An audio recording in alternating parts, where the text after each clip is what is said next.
ये मैटर जो मैं आपको बोलने जा रहा हूँ, आप इस मैटर को हमारे सॉफ्टवेयर पे टाइप करके आप अपनी मिस्टेक्स को जान सकते हैं और अपने शॉर्टहैंड को इम्प्रूव कर सकते हैं, जिसका लिंक मैंने अपने डिस्क्रिप्शन बॉक्स में दे दिया है। 3, 2, 1 start. Sir, I rise to support the demands for grants of the Ministry of Human Resource Development.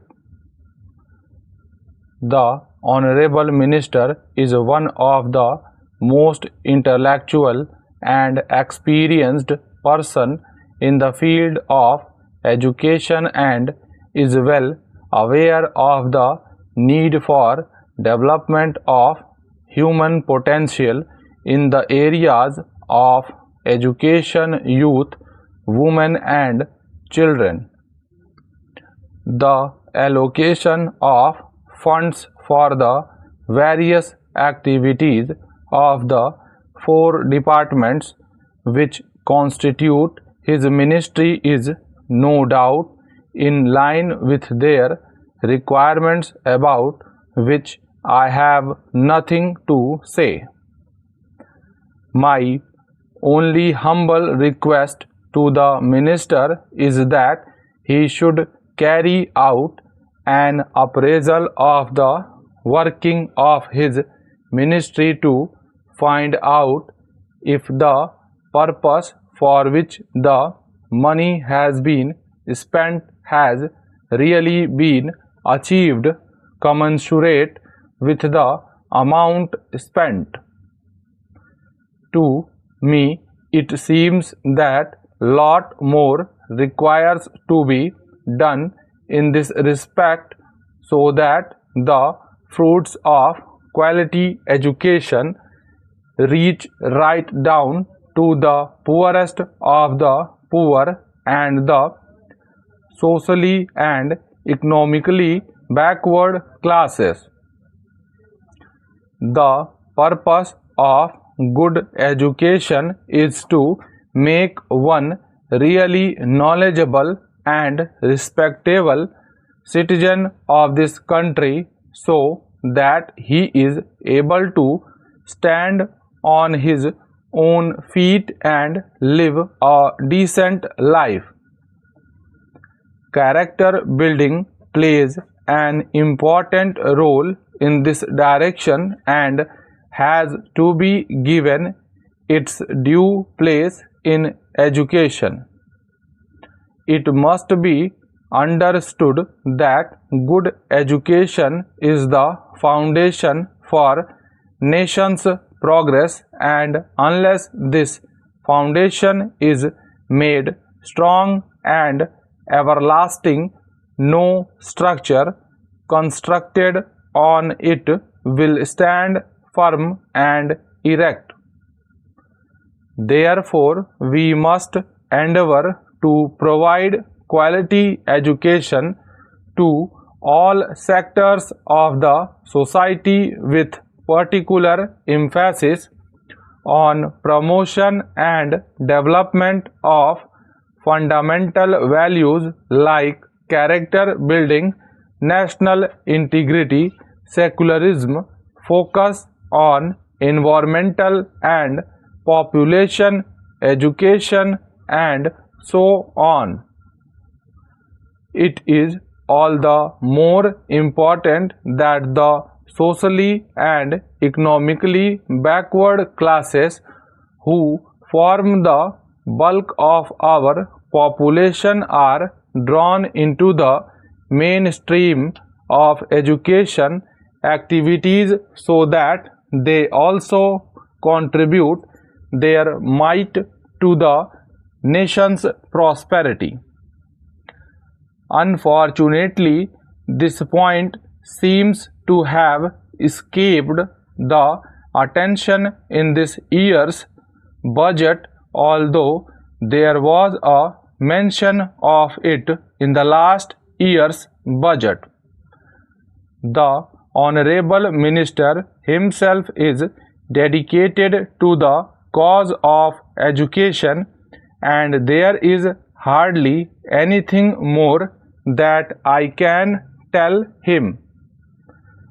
Nevertheless, I feel that a time has come for us to act, and if we miss the opportunity, we may repent for a long time to come.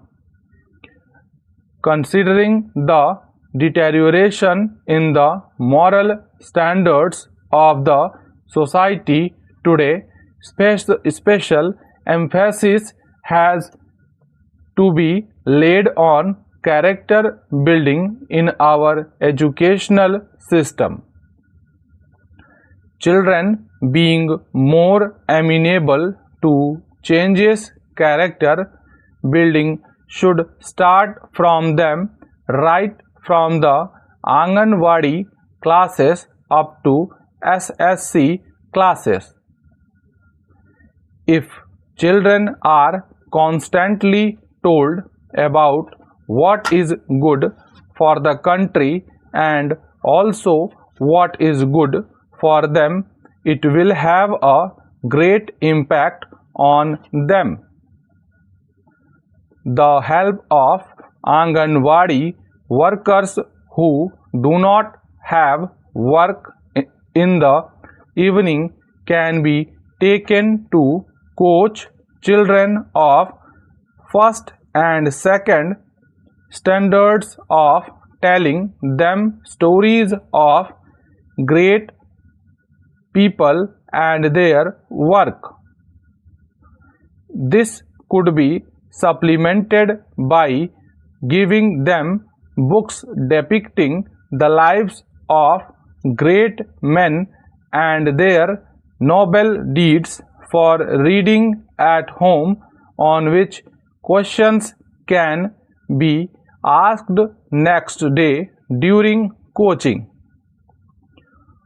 One a week audio-visual presentation can be arranged on the lives and noble deeds of great men.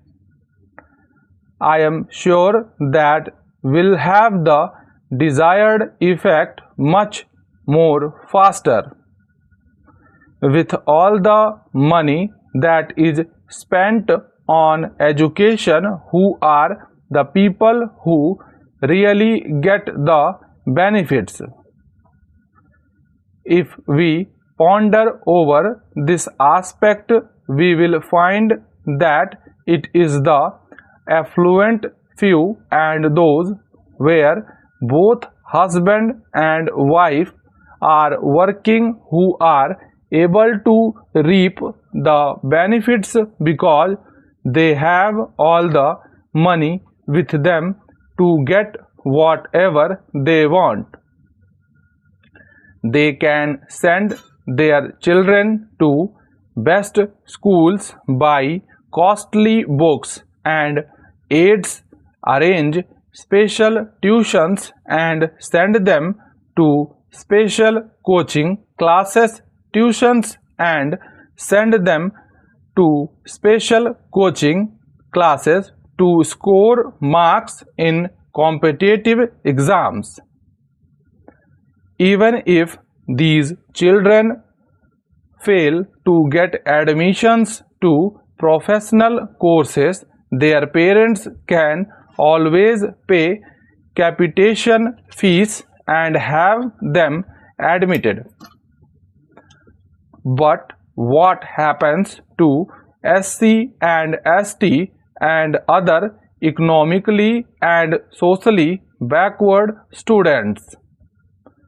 They just do not have the right type of atmosphere at home which will motivate them to go to schools and study.